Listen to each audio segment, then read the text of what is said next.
Vice ganda, binastos nga ba ang TVJ? It Bulaga, ginawang It Kulaga.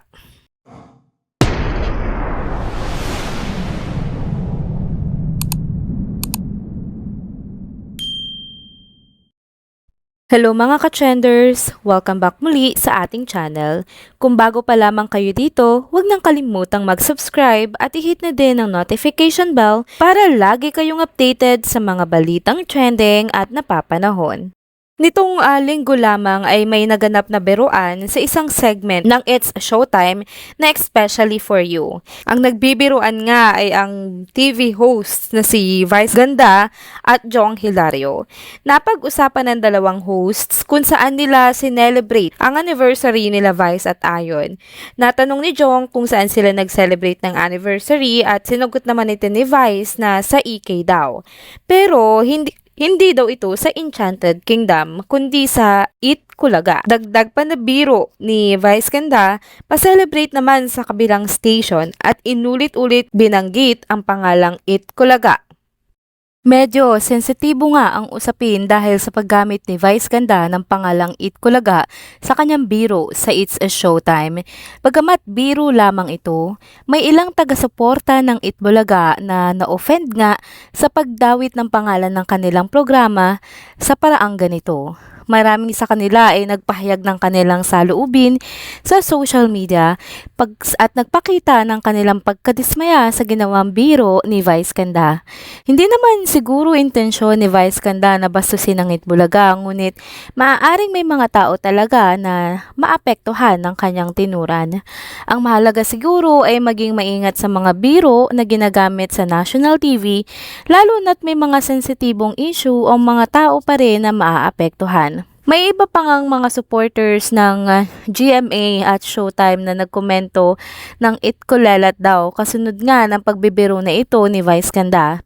Ito ay dahil sa patuloy na paglalabas ng Nielsen ng resulta na laging mas mataas ang ratings nga ng It's a Showtime laban sa nasabing programa. Dahil nga sa napakaraming platform na available ng programang It's a Showtime katulad na lamang ng GMA, A2Z, etc., expected na di umano ito na mas lamang sila, pero kung tutuusin ay hindi pa rin sila papantay sa Itbulaga. Naging mabigat nga ang pagtanggap ng ilang mga solid at legit tabarkad sa birong ito ni Vice Ganda dahil nga sa hindi ito magandang pakinggan at talaga namang insensitibo sila dahil nitong nakaraang taon lamang ay may malaking ang pinagdaanan ng Itbulaga, ang programang Itbulaga sa nandahil sa hidwaan na nangyari sa kanila with Tape Incorporated. So talagang saktan sila dahil sa birong ito ni Vice Ganda. Ito naman po ang mga komento ng ating mga netizens patungkol sa naging biro ni Vice Ganda. Komento ni @Orlando Gulmatico 4268, kung ayaw nyo manood ng Itbulaga, wag nyo naman i-bash.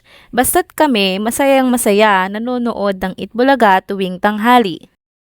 Dagdag na komento naman ni Mila Del Rosario 1960, kaya kami hindi nanonood na ng show ni Shocky Vice, puro mahalay ang sinasabi niya.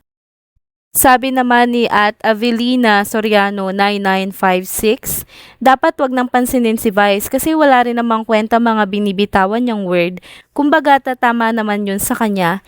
Minsan sa sobrang sikat, yaman, ganda ng buhay, may kulang pa sa isang tao na si Lord lang ang makakaalam kung ano-ano ito sa buhay ng tao. Gulong lang naman ng buhay ng tao nasa itaas o now, ang bukas ay hindi mo alam kung taas ka pa rin. Sabi naman ni Marikit Singkit 4002, wag masyadong balat sibuyas, mga komedyante kasi yan. Minsan mabilis mag-isip, mabilis ang dila, nai-sleep. Ganyan din naman minsan si JDL na pinapatukuyan niya nga si Joey De Leon. O, walang bashing, 1979 pa lang avid EB or Itbulaga na ako. Just being realistic and wag masyadong mabigat tumingin sa buhay. Kaya nga tayo nanonood ng Itbulaga para sumaya, cool lang kayo.